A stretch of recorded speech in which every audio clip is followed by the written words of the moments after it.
Hello dear student, મજામાં છો બધા? ઇલેક્ટ્રોકેમિસ્ટ્રી ના લેક્ચર નંબર 4 છેલ્લે આપણે જોયો તો. લેક્ચર નંબર 4 માં આપણે ક્યાં અટકેલા હતા યાદ કરો.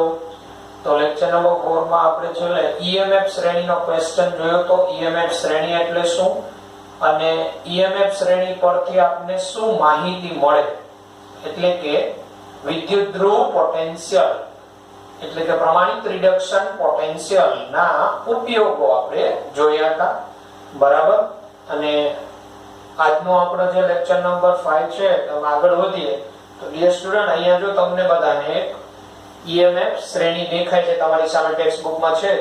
EMF શ્રેણીમાં ઓબ્ઝર્વેશન તમે કરતા હશો તો EMF શ્રેણી પ્રમાણિત રિડક્શન પોટેન્શિયલ ના ઉતરતા ક્રમમાં ગોઠવવામાં આવેલ છે. ઉતરતા ક્રમમાં એટલે તમે જોશો તમારી સામે EMF શ્રેણી દેખાય છે તમને. સૌથી ઉપર F2 છે, F2 એટલે એનો અર્થ એવો થાય F2 નો રિડક્શન પોટેન્શિયલ સૌથી વધુ. એનો અર્થ એવો થાય F2 છે ને એ પ્રબળ ઓક્સિડેશન કરતા, એટલે F2 વાળા પાર્ટમાં એટલે ઈ તમારી સામે બુક રાખો, ટેક્સ્ટ બુક, એટલે તમારો ડાબી બાજુનો ભાગ થાય. એમાં ઉપરથી નીચે તરફ આવો, F2 થી નીચે તરફ આવતા જાઓ, બરાબર. તો ઓક્સિડેશન કરતાની પ્રબળતા ઘટતી જાય, ઘટે F2. જ્યારે જમણી બાજુ તમને દેખાતું હશે F-, તમે જોઈ શકો જમણી બાજુ F-, તો F- છે એ નિર્બળ રિડક્શન કરતા, એટલે જમણી બાજુ એટલે F- વાળા ભાગથી નીચે તરફ તમે Li તરફ આવો, Li લાસ્ટ Li છે, તો એમ રિડક્શન કરતાની પ્રબળતા એ F- થી એટલે ઉપરથી નીચે તરફ જમણી બાજુના ભાગમાં નીચે આવો એટલે રિડક્શન કરતાની પ્રબળતા વધે.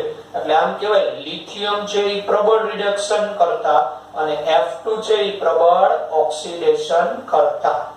આ ઉપરાંત તમને હાઇડ્રોજન વિદ્યુત ધ્રુવનો રિડક્શન પોટેન્શિયલ દેખાતો હશે 0 વોલ્ટ. બધાને જો EMF શ્રેણીમાં 0 વોલ્ટ આપેલો છે H2 નો. તો H2 નો 0 અને 0 થી નીચેના જે આવે છે જેના રિડક્શન પોટેન્શિયલ બરાબર છે માઈનસ વાળા, તો માઈનસ વાળા રિડક્શન પોટેન્શિયલ હોય જેના, બરાબર, તો એ તમને મેં વાત કરી દીધેલી છે. જેના રિડક્શન પોટેન્શિયલ માઈનસ હોય ને એ બધા એસિડમાં ઓગળે, અને જેના રિડક્શન પોટેન્શિયલ તમને ધન દેખાય ને એ એસિડમાં ન ઓગળે. EMF શ્રેણીની અંદરના પણ ક્વેશ્ચન પૂછે, બરાબર, કે EMF શ્રેણીમાં ડાબી બાજુના પાર્ટમાં ઉપરથી નીચે તરફ જાવ તો ઓક્સિડેશન કરતાની પ્રબળતા ઘટે, અને જમણી બાજુના પાર્ટમાં ઉપરથી નીચે તરફ જાવ તો રિડક્શન કરતાની પ્રબળતા વધે. રિડક્શન કરતા એટલે બીજાનું રિડક્શન કરવાનો ગુણધર્મ, પોતાનું ઓક્સિડેશન કરવાનો ગુણધર્મ. ઓકે, તો આ તમને ખ્યાલ આવી ગયો હશે, રાઈટ. તો EMF શ્રેણી તમારી સામે હતી, તમે ઓબ્ઝર્વેશન કરેલું, રાઈટ. પછી આગળ વધીએ કોષ પોટેન્શિયલ ની ઉપયોગિતા. કોષ પોટેન્શિયલ E સેલ ની ઉપયોગિતા. જે સ્ટુડન્ટ કોષ પોટેન્શિયલ ની ઉપયોગિતા, વિદ્યુત ધ્રુવ પોટેન્શિયલ ની ઉપયોગિતા તો જોઈ, પછી કોષ પોટેન્શિયલ એટલે E સેલ, બરાબર. તો કોષ પોટેન્શિયલ એક તો દ્રાવણની pH નક્કી કરવામાં ઉપયોગી થાય. કોઈ પણ દ્રાવણ હોય એની pH કેટલી નક્કી કરવામાં ઉપયોગી. આપણે એના એક્ઝામ્પલ જોશું ને તો ખ્યાલ આવશે. અહીંયા તમે યાદ રાખજો ક્યાં ક્યાં ઉપયોગી. દ્રાવ્યતા ગુણાકાર KSP એટલે અલ્પ દ્રાવ્ય ક્ષાર હોય ને એનો જે સંતુલન અચળાંક હોય ને એને દ્રાવ્યતા ગુણાકાર કહેવાય. અને સંતુલન અચળાંકનું તમને ખબર છે કઈ રીતે મેળવવો, નિપજની સાંદ્રતા છેદમાં પ્રક્રિયકની સાંદ્રતા, બરાબર. સંતુલન અચળાંક નક્કી કરવા, અને આ કે થયો આ KSP એ ક્ષાર માટે વાત હોય ને અલ્પ દ્રાવ્ય ક્ષારો માટે ત્યારે સંતુલન અચળાંક ને KSP કહેવાય. આપણે હમણાં હું તમને સંતુલન વિશે થોડીક વાત કરી દઈશ, બરાબર. એ જે તમારે અહીંયા આપણે આગળ થોડુંક સંતુલનની જરૂર પડશે, બરાબર છે. પણ અહીંયા હું જે જરૂર પડશે ને એટલા ટોપિકની સંતુલન ચેપ્ટરના ટોપિકની વાત કરીશ. પણ એ સંતુલન ચેપ્ટરનો ટોપિક 11મા ધોરણમાં આપણે છે. અહીંયા 12મા ધોરણમાં બોર્ડમાં ક્યાંય લખવાનું નથી, પણ આપણે આગળની થિયરીઓ સમજવી છે તેની થોડી જરૂર પડશે, એટલે એ તમને સમજાઈ જશે. સંતુલન અચળાંક નક્કી કરવા, અન્ય ઉષ્માગતિકીય ગુણધર્મો જેવા કે ગિબ્સની મુક્ત ઉર્જા ડેલ્ટા G મેળવવો હોય તો કોષ પોટેન્શિયલ પરથી મેળવી શકાય. પોટેન્શિયોમેટ્રિક અનુમાપનોમાં ઉપયોગી. તમે એસિડ બેઝ અનુમાપનો જેમ કર્યા એવી જ રીતે પોટેન્શિયોમીટર સાધનનો ઉપયોગ કરીને અનુમાપન કરી શકાય. બરાબર, પોટેન્શિયોમેટ્રિક અનુમાપન કહેવાય, ટાઇટ્રેશન, એમાં પણ ઉપયોગી થાય. આ તમારે ક્યાંય પ્રેક્ટિકલી કરવાના આવતા નથી, ફક્ત નામ યાદ રાખવાનું. તો આ બધા છે ને કોષ પોટેન્શિયલ ઈ સેલ ના ઉપયોગો છે. પાણીનો આયનીય ગુણાકાર KW નક્કી કરી શકાય. તો આ કોષ પોટેન્શિયલ ના ઉપયોગો થયા. ત્યારબાદ લખાણ સંબંધિત પ્રશ્ન આવે છે. તમારા ટેક્સ્ટ બુકમાં લખાણ સંબંધિત પ્રશ્ન પેજ નંબર 70 ઉપર 3.1 આપેલો છે. તમે Mg2+ Mg પ્રણાલીનો પ્રમાણિત વિદ્યુત ધ્રુવ પોટેન્શિયલ કેવી રીતે નક્કી કરશો? એટલે તમારે મેગ્નેશિયમ, બરાબર છે, નો વિદ્યુત ધ્રુવનો પ્રમાણિત પોટેન્શિયલ નક્કી કરવો છે. તો તમને શીખવેલું કે કોઈ અર્ધકોષનો પ્રમાણિત વિદ્યુત ધ્રુવ પોટેન્શિયલ નક્કી કરવો હોય તો એને કોની સાથે જોડવામાં આવે? હાઇડ્રોજન વિદ્યુત ધ્રુવ સાથે જોડવામાં આવે. હાઇડ્રોજન વિદ્યુત ધ્રુવ સાથે જોડી અને જે કોષ પોટેન્શિયલ આવે એ જે તે કોષ પોટેન્શિયલ જે તે વિદ્યુત ધ્રુવનો પ્રમાણિત પોટેન્શિયલ કહેવાય. એટલે કઈ રીતે નક્કી કરશો? તો કે એને પ્રમાણિત હાઇડ્રોજન વિદ્યુત ધ્રુવ સાથે જોડીને નક્કી કરવામાં આવે. 3.2 તમને એવો આપેલો, તમે ઝિંકના પાત્રમાં કોપર સલ્ફેટનું દ્રાવણ ભરી શકો. યાદ કરો, ઝિંકના પાત્રમાં CuSO4 નું દ્રાવણ, તો તમારે પ્રમાણિત એના પોટેન્શિયલ જોવાના. તો Zn2+ Zn -0.76 વોલ્ટ અને લખાણ સંબંધિત 3.2 અને કોપરનો શું Cu2+ Cu 0.34 વોલ્ટ. તો જો જે ઝિંકના પાત્રમાં કોપર સલ્ફેટનું દ્રાવણ, તો જે દ્રાવણ છે એનો રિડક્શન પોટેન્શિયલ વધુ છે. તમને લખાવેલું મેં એવું કે પાત્રનો રિડક્શન પોટેન્શિયલ વધુ હોય દ્રાવણ કરતા, તો એ દ્રાવણ એ પાત્રમાં ભરી શકાય. પણ અહીંયા ઝિંકના પાત્રનો રિડક્શન પોટેન્શિયલ ઓછો અને કોપરના દ્રાવણનો રિડક્શન પોટેન્શિયલ વધુ. એટલે આ ઓલરેડી Cu2+ સ્વરૂપે જ હશે અને આ ઓલરેડી Zn સ્વરૂપે હશે. એટલે આ Zn માંથી Zn2+ થાય, કારણ કે ઓક્સિડેશન પોટેન્શિયલ એનો ધન થઈ જાય, અને આ Cu2+ માંથી Cu થાય. તો જવાબ એવો આવે, ઝિંકના પાત્રમાં કોપર સલ્ફેટનું દ્રાવણ ભરી શકાય નહીં. એનું કારણ એવું આવે, રેડોક્સ પ્રક્રિયા થઈ જાય. પણ એનાથી ઉલટું હોત, કોપરના પાત્રમાં ઝિંક સલ્ફેટ, તો ભરી શકાય. પછી 3.3 પ્રમાણિત વિદ્યુત ધ્રુવ પોટેન્શિયલ માટેના કોષ્ટકનો ઉપયોગ કરો. પ્રમાણિત વિદ્યુત ધ્રુવ પોટેન્શિયલનો કોષ્ટક તમને આપેલો છે અને એવા 3 પદાર્થો સૂચવો જે યોગ્ય પરિસ્થિતિમાં ફેરસ આયનનું ઓક્સિડેશન કરી શકે. Fe2+ ફેરસ આયનનું ઓક્સિડેશન Fe2+ નું ઓક્સિડેશન Fe3+ માં કરી શકે. બરાબર, એવા 3 પદાર્થો તમારે સૂચવવાના છે. તો Fe2+ માંથી Fe3 માં એનું ઓક્સિડેશન કરે એટલે એનો અર્થ એવો થાય કે Fe2+ માંથી Fe3+ એટલે એનો ઓક્સિડેશન પોટેન્શિયલ -0.77 વોલ્ટ થાય. તમને EMF શ્રેણી આપી એમાં જોશો તો Fe3 માંથી Fe2+ તો 0.77 છે. તમારે ફેરસ નું ઓક્સિડેશન કરવાનું. એટલે Fe2+ માંથી Fe3+ એટલે -0.77, તો એનો ઓક્સિડેશન પોટેન્શિયલ -0.77 છે. બરાબર, તો તમારે એવા પદાર્થો શું જોવાના કે જેના ઓક્સિડેશન પોટેન્શિયલ એના કરતા ઓછા હોય. તો -0.77 કરતા Fe2+ ની ઉપરના જેટલા આવે ને, સિલ્વર છે, Hg2+ છે, 2Br- છે, Mn2+ છે, 2Cr3+ છે, 2Cl- એ ઉપરવાળા અને આ Fe2+ નો તમે વિદ્યુત ધ્રુવ લઈ લો તો Fe2+ નો Fe3+ માં રૂપાંતર થાય. જેમ કે જો Fe2+ માંથી Fe3+ આનો ઓક્સિડેશન પોટેન્શિયલ -0.77 વોલ્ટ થાય. ઓટો ઓક્સિડેશન પોટેન્શિયલ મે લખેલો, બરાબર. અને તમે જોશો તો ઉપરના બધા જે છે, તો સિલ્વર દાખલા તરીકે, તો સિલ્વર નો ઓક્સિડેશન પોટેન્શિયલ હું લખું Ag માંથી Ag+, તો કેટલો થાય? 0.80 વોલ્ટ, -0.80 વોલ્ટ. તો આ બેમાં કોનો ઓક્સિડેશન પોટેન્શિયલ વધુ કહેવાય? તો આનો વધુ કહેવાય. તો એક તો સિલ્વર વિદ્યુત ધ્રુવ લેવામાં આવે અને આ ફેરસ આયન નું દ્રાવણ લેવામાં આવે તો Fe+2 નું Fe+3 માં રૂપાંતર થાય. બરાબર છે? એટલે આ રીતે ટૂંકમાં તમને કહું તો Fe2+ ની ઉપરના જે આવે ને બધા ઉપરના EMF શ્રેણીમાં એમાંથી કોઈ પણ વિદ્યુત ધ્રુવ તમે લઈ શકો Fe2+ નું Fe3+ માં રૂપાંતર કરવા. એટલે એમ કહી શકાય કે એ ઉપરના જે બધા છે ને એ બધાના રિડક્શન પોટેન્શિયલ વધારે છે. તો એ જેના એ બધાના રિડક્શન પોટેન્શિયલ વધારે એટલે એ બધા કેથોડ તરીકે વર્તશે. તો આ શું તરીકે વર્તે? એનોડ તરીકે. તો એનોડ ઉપર એની કેવી રિએક્શન થાય? તો Fe2+ માંથી Fe3+ ઓક્સિડેશન આંકમાં વધારો થાય. તો આ રીતે લખાણ સંબંધિત પ્રશ્નો તમને આપેલા છે એ વ્યવસ્થિત સોલ્વ કરી નાખવાના. ઓકે. આ ઉપરાંત તમને EMF શ્રેણીમાં ટેક્સ્ટ બુકમાં નીચે જોશો ને તો એક વાક્ય આપેલું છે, ઋણ E0 નો અર્થ થાય છે કે રેડોક્સ યુગલ H+H2 યુગલ કરતા વધારે પ્રબળ રિડક્શન કરતા છે.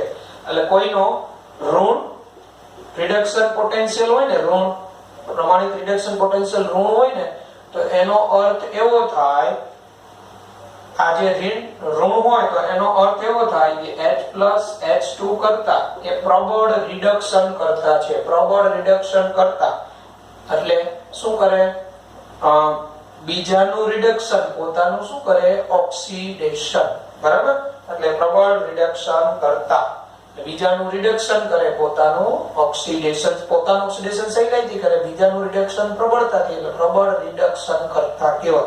અને ધન E0 હોય, ધન E0 તો એમ કહેવાય H+H2 કરતા નિર્બળ રિડક્શન કરતા. નિર્બળ રિડક્શન કરતા એટલે જેનો રિડક્શન પોટેન્શિયલ ધન હોય એની ઇલેક્ટ્રોન મેળવવાની વૃત્તિ વધારે હોય એટલે પોતાનું રિડક્શન કરે, બીજાનું શું કરે? ઓક્સિડેશન. એટલે H+H2 કરતા નિર્બળ રિડક્શન કરતા. કારણ કે ધન E0 આનો તો 0 વોલ્ટ જ લેવામાં આવે, આનો 0 વોલ્ટ એટલે આનો ધન હોય તો જેનો ધન E0 હોય એની ઇલેક્ટ્રોન મેળવવાની વૃત્તિ વધારે હોય એટલે એ પોતાનું રિડક્શન કરે, બીજાનું શું કરે? ઓક્સિડેશન.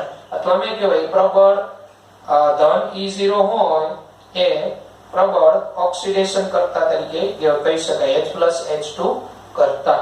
તો આ રીતે અહીં આપણે આ ઋણ E0 ને ધન E0 જેવી વાક્ય રચના EMF શ્રેણીની નીચે આપેલી છે એ આપણે આ રીતે સમજી શકાય. ઓકે. તો હવે ડિયર સ્ટુડન્ટ તમને હું સંતુલન વિશે વાત કરું છું. એ સંતુલન ટોપિક આ ચેપ્ટરનો નથી પણ સંતુલનની થોડી જરૂર પડશે મારે હવે આના પછીના થિયરી સમજાવવા માટે. હું સંતુલન વિશે તમને માહિતી આપી દઉં. કોઈનો સંતુલન અચળાંક કઈ રીતે ગણાય, કોને સંતુલન અચળાંક. બરાબર? એની અંદર પ્રક્રિયા ભાગફળ QC કોને કહેવાય, QC KC વચ્ચેનો તફાવત શું, બરાબર, અને KSP કઈ રીતે કોઈના અલ્પદ્રાવ્ય સાધના કે મેળવાય એની તમને બેઝિક માહિતી આપી દઉં છું. આજે હું ટોપિક સમજાવવા જઈ રહ્યો છું એ તમારે 12મા ધોરણમાં જે થિયરિટિકલી તૈયાર કરવાની જરૂર નથી પણ કોન્સેપ્ટ જે તમારે સંતુલન ચેપ્ટર બાકી છે એની અંદરના કોન્સેપ્ટ હું અહીંયા થોડા કહું છું, મારે જરૂર પડશે એટલે. ઓકે. તો તમે સરળતાથી સમજજો. ઓકે. તો જો ડિયર સ્ટુડન્ટ સંતુલન અચળાંક વિશે વાત કરી દો અને પ્રક્રિયા ભાગફળ QC કોને કહેવાય અને KC કોને કહેવાય, બરાબર, એની બંને વચ્ચેનો ફેર શું એની વાત. તો સંતુલન અચળાંક કોઈ પણ પ્રક્રિયા માટે કઈ રીતે મેળવાય? ધારો કે આ કોઈ પ્રક્રિયા છે એનો સહગુણક A પ્રક્રિયા કેપિટલ A, B અને આ એક કોઈ પ્રતિવર્તી પ્રક્રિયા છે, સામેની પદ C અને D મળે છે. હવે આ રાસાયણિક પ્રક્રિયા છે, આ નિશાન એવું સૂચવે કે આ રાસાયણિક પ્રક્રિયા સંતુલિત પ્રક્રિયા કહેવાય. એટલે પુરોગામી પ્રક્રિયા અને પ્રતિગામી પ્રક્રિયાનો વેગ સમાન થાય, બરાબર. આ આવી પ્રકારની પ્રક્રિયા સંતુલન પ્રસ્થાપિત થયું એમ કહેવાય. તો આવી પ્રક્રિયા માટેનો અચળાંક સંતુલન અચળાંક કઈ રીતે મેળવાય તો એની વાત કરી દઉં તમને. હવે એક મગજમાં રાખવાનું ડિયર સ્ટુડન્ટ, સંતુલન એટલે આ બાજુ ને આ બાજુ બેની સાંદ્રતા સરખી જ હોય એવું જરૂરી નથી હો. સંતુલનમાં ઘણી વખત એવી પ્રક્રિયાઓ થાય કે આનું થોડા જ પ્રમાણમાં નિપજમાં રૂપાંતર થાય અને સંતુલન પ્રસ્થાપિત થઈ જાય. ઘણી પ્રક્રિયાઓ એવી થાય કે મોટા 90% ઉપર પ્રક્રિયક નિપજમાં ફેરવાઈ જાય એટલે અને સંતુલન પ્રસ્થાપિત થઈ જાય તો આ બાજુ 90% જતો રહે તો આનો 10% વધ્યો હોય. ઘણી વખત એવું થાય કે 50% પ્રક્રિયકનો જથ્થો નિપજમાં રૂપાંતર થાય તો ત્યારે 50% નિપજ 50% પ્રક્રિયક. સંતુલનનો મીનિંગ એવો નહીં સમજવાનો કે નિપજની સાંદ્રતા અને પ્રક્રિયકની સાંદ્રતા બે સરખી જ થઈ જાય એવું નહીં. સંતુલન પરિસ્થિતિ એટલે એવી પરિસ્થિતિ કે આ પ્રક્રિયકમાંથી નિપજમાં રૂપાંતર થતું હોય અને અમુક સમયમાં એવી સ્થિતિનું નિર્માણ થઈ જાય પાછું નિપજમાંથી પ્રક્રિયક બનવા માંડે અને આ બંને વચ્ચે આ એવી પરિસ્થિતિ આવે કે એક સમય આની સાંદ્રતા કે આની સાંદ્રતામાં કંઈ ફેરફાર ન થાય, અચળ રહે. બરાબર? આવી પરિસ્થિતિ સંતુલન પરિસ્થિતિ. હવે આનો સંતુલન અચળાંક કઈ રીતે મેળવે કોઈ પણ પ્રક્રિયા માટે? તો આનો મારે સંતુલન અચળાંક મેળવવો હોય, જો દ્રાવણ હોય, દ્રાવણ સાંદ્રતા, તો સંતુલન અચળાંક માટે Kc સિમ્બોલ વપરાય અથવા Ke, કે ઇક્વિલિબ્રિયમ. તો સંતુલન અચળાંક Kc બરાબર શું કરવાનું? અહીંયા નિપજો જેટલી હોય એ નિપજોની સાંદ્રતાનો ગુણાકાર અને એ જે નિપજોની સાંદ્રતા હોય ને એના ઉપર ઘાતાંક લેવાનો. પણ ઘાતાંક કોણ થાય? એની આગળ જે સહગુણક હોય ને એ. તો જો અહીંયા આ C ની સાંદ્રતા ની ઘાતાંક સ્મોલ c, આ D ની સાંદ્રતા ની ઘાતાંક small d divided by A ની સાંદ્રતા ની ઘાતાંક સ્મોલ a અને B ની સાંદ્રતાની ઘાતાંક સ્મોલ b. એટલે કહેવાનો મતલબ આ નિપજોની સાંદ્રતા એનો ઘાતાંક આ એનો ગુણાકાર છેદમાં આ પ્રક્રિયકોની સાંદ્રતાનો ઘાતાંક વડે ભાગવાથી અને આ જે ગુણોત્તર હોય ને આ જે ગુણોત્તર એ આ પ્રક્રિયા માટેનો અચળ હોય એ અચળાંકને સંતુલન અચળાંક કહેવાય. બરાબર છે? ઇક્વિલિબ્રિયમ કોન્સ્ટન્ટ Ke વડે દર્શાવાય દ્રાવણો માટે Kc અને વાયુરૂપ પ્રક્રિયકોને નિપજો હોય તો એને Kp સ્વરૂપે દર્શાવાય. P for pressure. કારણ કે વાયુરૂપ પ્રક્રિયકો નિપજો માટે દબાણ જ એની સાંદ્રતા હોય. એટલે આ રીતે સંતુલન અચળાંક. એટલે હવે તમને કોઈ પણ સમીકરણ આપ્યું હોય એનો સંતુલન અચળાંક મેળવવાનું કહે તો શું કરવાનું? અહીંયા જે પ્રક્રિયક હોય એ પ્રક્રિયકને આ રીતે કૌંસમાં આ કૌંસની અંદર મૂકો એટલે એની સાંદ્રતા દર્શાવે અને એની આગળ જે સહગુણક હોય ને એની ઘાત કરી દેવાની. તો આ કેપિટલ C ની સાંદ્રતા એનો સહગુણક સ્મોલ c તો એની ઘાત કરી દેવાની. ઉદાહરણ તરીકે તમને અહીંયા હું આપું, જો આ રીતે હોય દાખલા તરીકે અને છેદમાં જે કઈ ઘન પદાર્થ આવે ને ઘન પદાર્થનું સાંદ્રતામાં ફેરફાર એની ઘનતા પ્રક્રિયા દરમિયાન અચળ જ રહેતી હોય એટલે એનું મૂલ્ય અચળાંકમાં સમાવેશ થાય. એને ધ્યાનમાં ક્યાંય લેવાનું નહીં ઘન પદાર્થને. બરાબર? પ્યોર ફોર્મ હોય ને સોલિડ ફોર્મ તો એને ક્યાંય ધ્યાનમાં લેવું નહીં. જેમ કે જો હું અહીંયા આ એક અર્ધ પ્રક્રિયા સમીકરણ આપું Zn solid માંથી આ Zn2 plus aqueous plus 2 electron minus ત્યાં. તો આના માટેનો મારે સંતુલન અચળાંક મૂકવો હોય, બરાબર? આના માટે બરાબર તો અહીંયા હું Kc લખું તો આ Kc બરાબર Zn2 plus ની સાંદ્રતા ડિવાઇડેડ બાય આ Zn solid. પણ સોલિડ ની સાંદ્રતા તમારે બધે અચળ જ લેવાની. કારણ કે એવું કહેવાય કે ઘન પદાર્થની ઘનતા પ્રક્રિયા દરમિયાન અચળ જ રહેતી હોય, એમાં નહિવત ફેરફાર થતો હોય જે અવગણી શકાય. તો મારે આનું Kc નું સૂત્ર આપવું હોય તો શું આવે? અહીંયા Zn2 plus ની સાંદ્રતા આ સોલિડ છે તો અચળ થઈ જાય અને અહીંયા સહગુણક કેટલો છે? 1 અને ઘાતાંક 1 તો એ તો એક જ રહેવાનું. ઓકે? આ રીતે હું દાખલા તરીકે હવે મારે ડેનિયલ કોષ લેવો હોય, ડેનિયલ કોષ તો ડેનિયલ કોષમાં સંતુલન પરિસ્થિતિ અને Kc નું મારે સૂત્ર લખવું હોય તો ડેનિયલ કોષ માટેનું પ્રક્રિયા સમીકરણ આવું હતું Zn solid plus Cu2 plus aqueous. બરાબર? સંતુલન પરિસ્થિતિ સ્થપાય ત્યારે અહીંયા Zn2 plus aqueous plus Cu solid. તો આના માટેનું મારે સંતુલન અચળાંકનું સૂત્ર કેવું હોય તો Kc બરાબર Zn2 plus ની સાંદ્રતા અહીંયા સહગુણક 1 છે એટલે અહીંયા ઘાતાંક 1 into Cu solid ની સાંદ્રતા અહીંયા સહગુણક 1 એટલે divided by Zn solid ની સાંદ્રતા બરાબર ઘાતાંક 1 Cu2 plus ની સાંદ્રતાની ઘાતાંક. આ સોલિડ બરાબર એટલે Cu solid and Zn solid is equal to અચળ, જેનો સમાવેશ આ અચળાંકમાં થઈ જાય એટલે આનું Kc નું સૂત્ર શું આવે? Zn2 ની સાંદ્રતા ડિવાઇડેડ બાય Cu2 ની સાંદ્રતા. તો ડેનિયલ કોષ માટે સંતુલન અચળાંક Kc નું સૂત્ર આ થાય Zn2 ની સાંદ્રતા ડિવાઇડેડ બાય Cu2 ની સાંદ્રતા. તો આવી રીતે આપણે કોઈ પણનો સંતુલન અચળાંક ગણી શકાય. હવે સંતુલન અચળાંક હોય ને એ કોઈ પણ પ્રક્રિયા માટેનો સંતુલન પરિસ્થિતિ હોય ને ત્યારનો હોય, અને સંતુલન સિવાય કોઈ પણ કન્ડિશને તમે કોઈ પ્રક્રિયા સ્ટાર્ટ કરી અને કોઈ પણ સમયે તમે આ ગુણોત્તર મેળવો ને, નિપજ છેદમાં પ્રક્રિયકની સાંદ્રતાનો ગુણોત્તર, એને પ્રક્રિયા ભાગફળ કહેવાય, QC કોશિયન્ટ પ્રક્રિયા ભાગફળ QC કહેવાય. એટલે QC અને KC માં ફેર શું છે? તો કે KC એટલે સંતુલન સમયે જ નિપજની સાંદ્રતા છેદમાં પ્રક્રિયકની સાંદ્રતા, જ્યારે QC એટલે શું? તો કે એની કન્ડિશનમાં કોઈ પણ સમયે નિપજની સાંદ્રતાનો ગુણાકાર છેદમાં પ્રક્રિયકની સાંદ્રતાનો ગુણાકાર, એને QC કહેવાય. બરાબર છે? એટલે QC સંતુલન એ પાછો KC જેટલો છે. સંતુલન એ QC ને KC સરખા હોય. એટલે હવે હું તમને છે ને QC અને KC વચ્ચેની વાત તમને સમજાવું છું. ઓકે? તો જો ડિયર સ્ટુડન્ટ, પ્રક્રિયા ભાગફળ અને સંતુલન અચળાંક વિશે આપણે થોડું જાણી લઈએ. તો પ્રક્રિયા ભાગફળ એટલે કોઈ પણ સમયે સૂત્ર તો પેલું KC જેવું જ આવે કે નિપજની સાંદ્રતા એની ઘાતાંક, એક કરતા વધુ નિપજ હોય તો એની સાંદ્રતાનો ગુણાકાર, બરાબર? અને એની આગળ જે તત્વયોગમિતીય ગુણાંક હોય સમીકરણમાં એ એની ઘાત થઈ જાય. નિપજની સાંદ્રતા ડિવાઇડેડ બાય પ્રક્રિયકની સાંદ્રતા કોઈ પણ સમયે. હવે સંતુલન હોય ને, સંતુલન પરિસ્થિતિ, ત્યારે KC અને QC સંતુલને સમાન હોય. સંતુલન પરિસ્થિતિ બરાબર, ત્યારે બે સરખા હોય QC અને KC. હવે કોઈ પ્રક્રિયા છે પુરોગામી થશે કે પ્રતિગામી થશે એનું પ્રાકકથન તમે છે ને QC અને KC ના મૂલ્ય પરથી કહી શકો. જો કોઈ પણ પ્રક્રિયામાં સંતુલન પ્રસ્થાપિત થતું હોય ને, તો એ પ્રક્રિયા સ્ટાર્ટ થાય ત્યાંથી એ સંતુલન તરફ જ આગળ વધતી હોય. હવે જો તમારી પાસે ધારો કે QC નું મૂલ્ય છે, કોઈ પ્રક્રિયામાં QC નું મૂલ્ય તમને આપેલું છે અને KC નું આપેલું છે, તો શું થાય?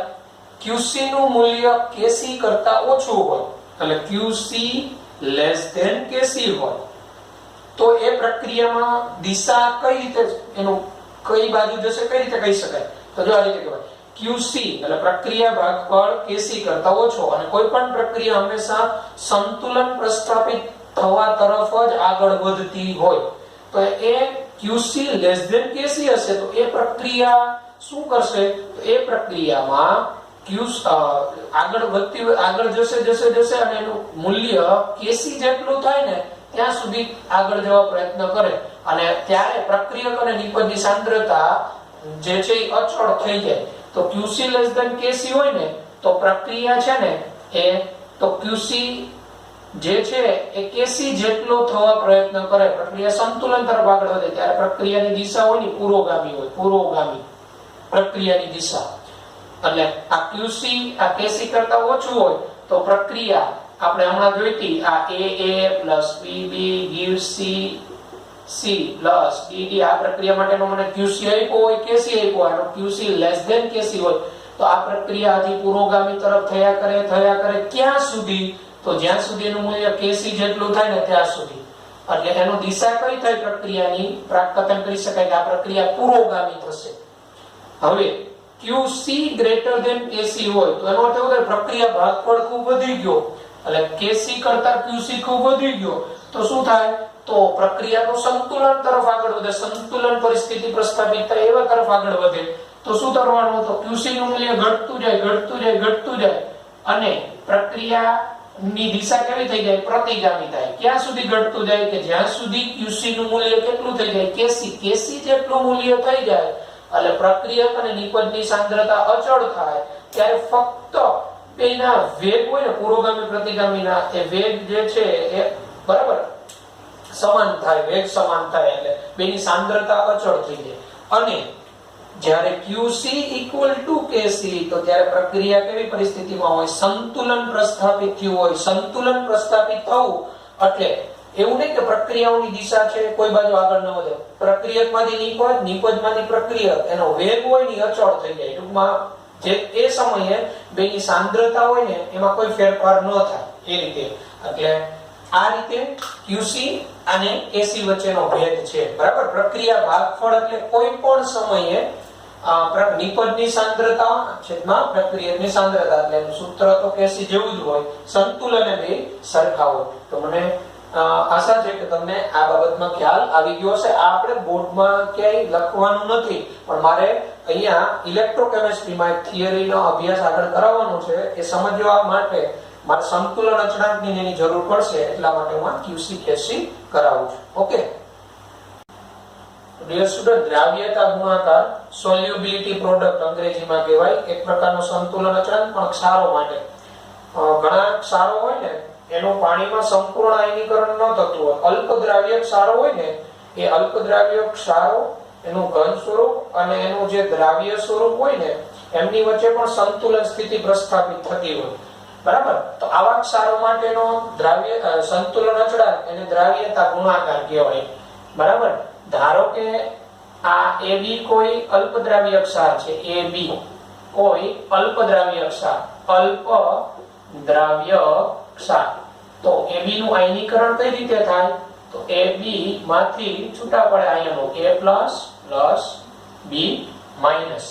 તો હવે જો ધારો કે આ AB માંથી A+B- છૂટા પડ્યા, આની દ્રાવ્યતા અંગ્રેજીમાં સોલ્યુબિલિટી કહેવાય, S જેટલી હોય. એટલે અલ્પદ્રાવ્ય ક્ષારો માટેની જે દ્રાવ્યતા હોય ને એ જ એની સાંદ્રતા હોય, એ જ એની મોલારિટી હોય.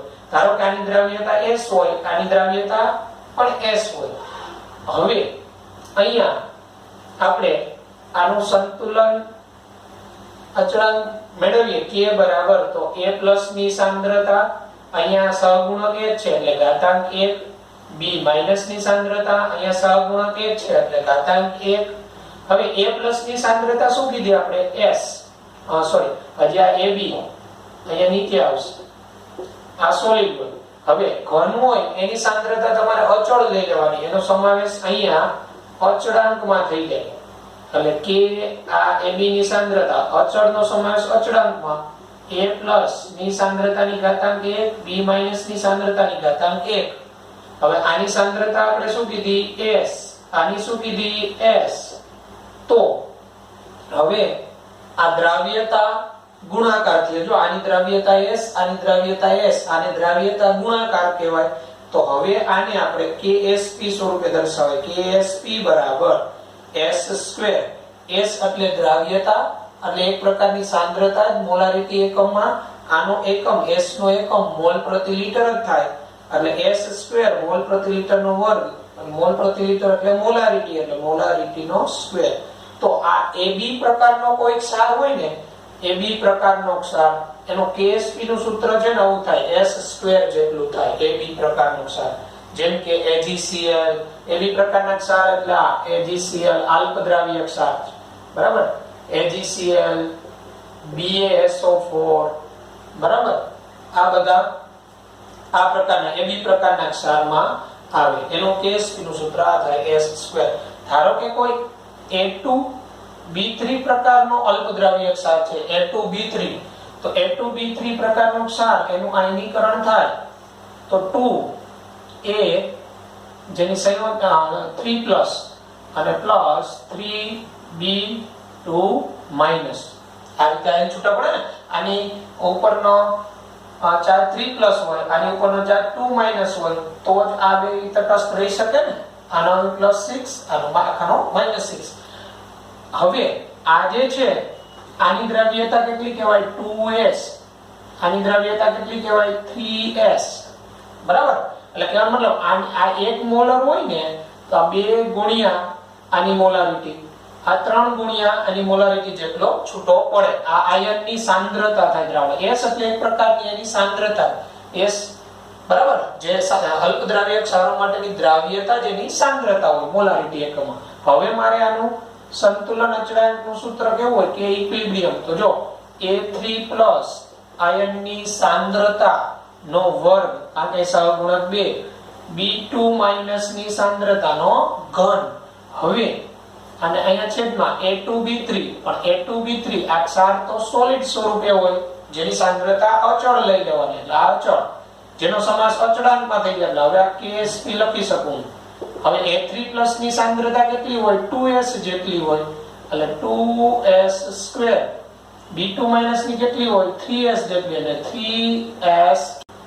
તો KSP બરાબર 2 નો વર્ગ 4 અને 4s², 3³ એટલે 27s³, 27 * 4, તો KSP બરાબર 108s⁵ અને મોલારિટી ની 5 ઘાતનો એકમ, કારણ કે s એટલે સાંદ્રતા થાય. તો A2B3 પ્રકારનો ક્ષાર એટલે 2:3 કે 3:2 પ્રકારનો ક્ષાર હોય ને, એનું KSP નું સૂત્ર આ રીતે આવે, 108s⁵. s એટલે જે તે ક્ષારની દ્રાવ્યતા, દાખલામાં આપેલી હોય ઉપયોગ. એટલે આ થયો KSP. તો આવો KSP પણ, KSP એટલે એક પ્રકારનો સંતુલન અચળાંક જ થયો, બરાબર. તો આ રીતે ડિયર સ્ટુડન્ટ, આજનો આ લેક્ચર છે, મેં તમને એમાં શરૂઆતમાં જે કરાવ્યું એ ઇલેક્ટ્રોકેમિસ્ટ્રી ચેપ્ટર નું છે 12મા ધોરણનું. પછી જે મેં કરાવેલું છે, બરાબર, આ સંતુલન અચળાંક, પ્રક્રિયા, ભાગફળ, દ્રાવ્યતા, ગુણાકાર, આ તમારે 12મા ધોરણના બોર્ડની અંદર થિયરીમાં કે આવવાનું નથી. થિયરી સ્વરૂપે આ કોન્સેપ્ટ આપણો સંતુલનનો મેં તમને અહીંયા સમજાવ્યો, કારણ કે મારે અહીંયા આગળ જરૂર પડશે. એટલે તમારે આ નોંધવો હોય તો વ્યવસ્થિત નોંધી લેવાનો સાઈડમાં, પણ 11th નો સંતુલન તરીકે નોંધવાનો. 12th માં કે થિયરી સ્વરૂપે નહીં આવે, કોન્સેપ્ટ તમને હવે KSP મેળવતા QC અને KC વચ્ચેનો ભેદ ખબર હોવી જોઈએ. તો આજના લેક્ચરમાં આપણે અહીંયા સુધી રાખીએ. આના પછીના લેક્ચરમાં આપણે આગળ વધીશું. Okay, good bye, take care.